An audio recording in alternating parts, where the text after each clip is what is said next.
What's up guys, this video is going to be a little bit different here as I'm going to show weeks 7, 8, and 9 all together in one video. And the reason why I'm doing this is because when I was recording this, I was just messing around, having fun, doing my thing, just chilling. And I didn't realize that the video quality was pretty poor, it was choppy and everything. So I apologize for that. So what I'm going to do here, go through the games, just talk about them, talk about player stats, team stats, all that great stuff. And yeah, should be a pretty short video, and let's get to it.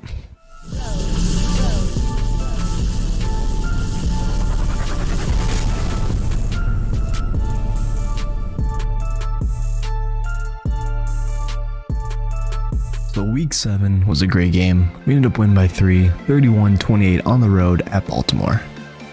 As offensive yards gained, they outplayed us on the offensive end. They had more offensive yards. But what matters is we came out with the dub. Turnovers, we won that battle. We had more takeaways, I should say, 2-1. And yeah, let's get to the player stats. So player stats, my quarterback, 336 passing yards, 3 touchdowns, 1 interception. Great game by him, great game. Carson Wentz, 322 passing yards, 3 touchdowns, 2 interceptions, which I'd say is a pretty good game for him, minus the 2 interceptions. I could drag him down a little bit, but still a good game. Rushing, Ezekiel Elliott carried the way, 11 carries, 55 yards, while Saquon Barkley on our team had 11 carries for 32 yards. But what surprised me, Carson Wentz did not know he was a scrambler.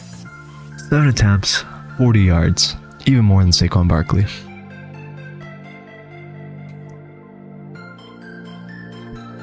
Next up is receiving, and this game was interesting for us because before the game I got a challenge to get Watkins 150 reception yards. So what I did this whole game was basically feed off of him. He had 11 receptions for 159 yards. That's a career high for him for sure. Otherwise, we had a rookie, Nico Collins, who had 140 yards off of 5 receptions.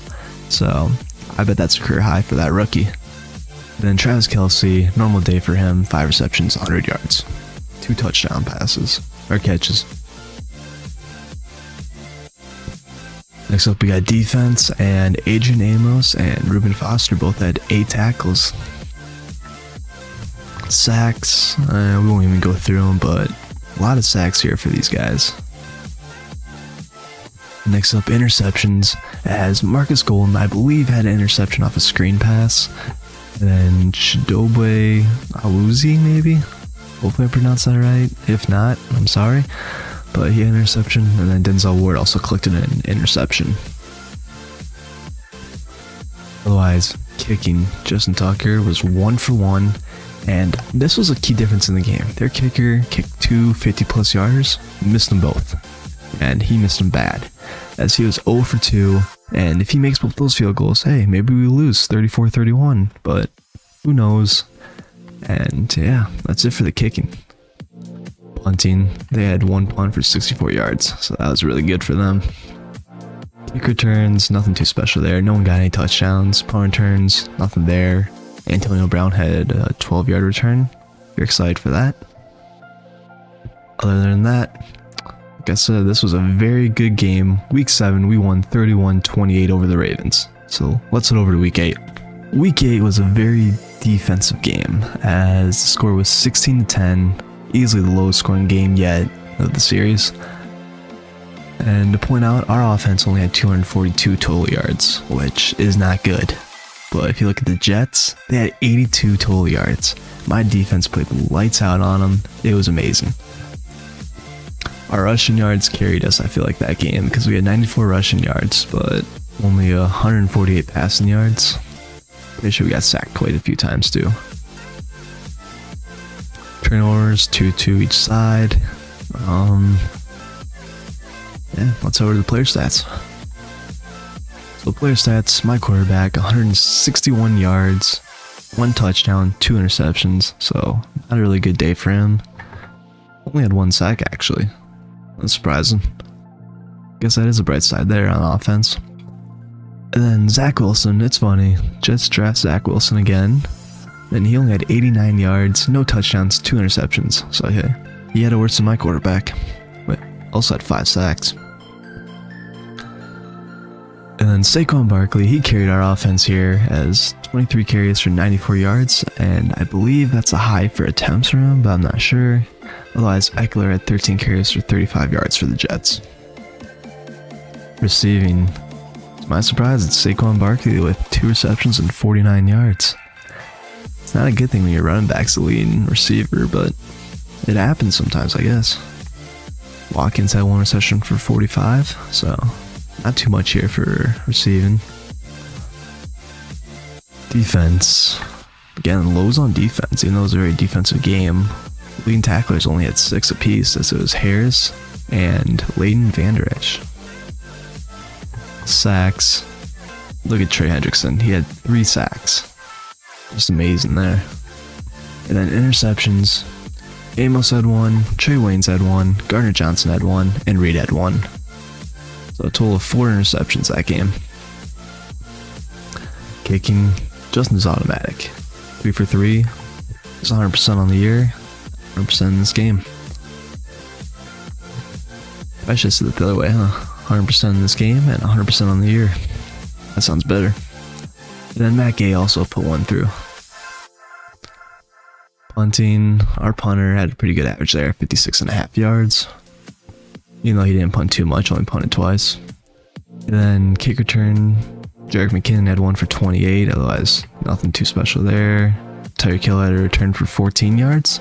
So, here's your returns. Like I said, this game was very defensive, but it was still pretty an exciting game, I feel like, because it was close. 6-point game, that's exciting. But in week 8, we beat the New York Jets 16-10, and let's go over to week 9. Week 9, we faced a division rival in the Browns, and we won 24-17. This one I wish I could have had, because it came down to a last-second, last-drive type of situation, where we ended up getting a game-winning touchdown. So, offense yards gained 307 to 221, pretty solid. Otherwise, rushing yards, we had 70. I like that. That's not great, but it's good. And then turnovers are 1-1, so there's that. Player stats, our quarterback had 278 passing yards for 3 touchdowns and 1 interception, and he was sacked 4 times. He had a long of 75 yards, so my guess would be the Tyreek Hill, but we'll see. And 128.8 passer rating, which is very good. And then Tua, he had 210 passing yards, 2 touchdowns, and 1 interception, and he was sacked 3 times. Rushing, Saquon had 18 carries for 64 yards, so nothing excellent, but good/great. Melvin Gordon had 11 attempts for 28 yards, and we even got my quarterback running the ball a little bit with 3 attempts for 6 yards. Even though a 2 average is pretty bad. Oof. Now receiving, looks like it was Watkins who had the long touchdown reception. So yeah, he had 2 receptions for 78 yards. Otherwise, Melvin Gordon was their leading receptionist with 65 yards. And then Tyreek Hill doing his normal stuff, 4 receptions, 61 yards. As on the defensive side, it was all Adrian Amos here. He had 10 tackles, 3 tackles for a loss, and 2 quarterback sacks. So he was going off. But Myles Garrett had 3 sacks. Otherwise, interceptions, Bryce Callahan, he had 1, and Jordan Poyer had 1. Kicking, both kickers were 100%, so good job to them. And then punting, this is very interesting. They both had the same amount of punts, same amount of yards. So, 56.7 average for both of them. It was very interesting to see, and they almost had the same amount of net yards, but 1 yard short for us. Kick returns, nothing exciting, no one got any touchdowns. Punt returns, no one got any touchdowns, so nothing exciting there. But, yeah. We end up coming away with a last second win, 24-17 over the Browns. So, what's coming next is week 10, which is going to be a bye, so nothing's going to be there. Week 11, I believe we face the Raiders. I made sure that picture is perfect, so we'll have that up in a couple days. Other than that, I want to thank you guys for watching, Leave any comments down below with any suggestions you might have. And yeah, that's it. Peace out.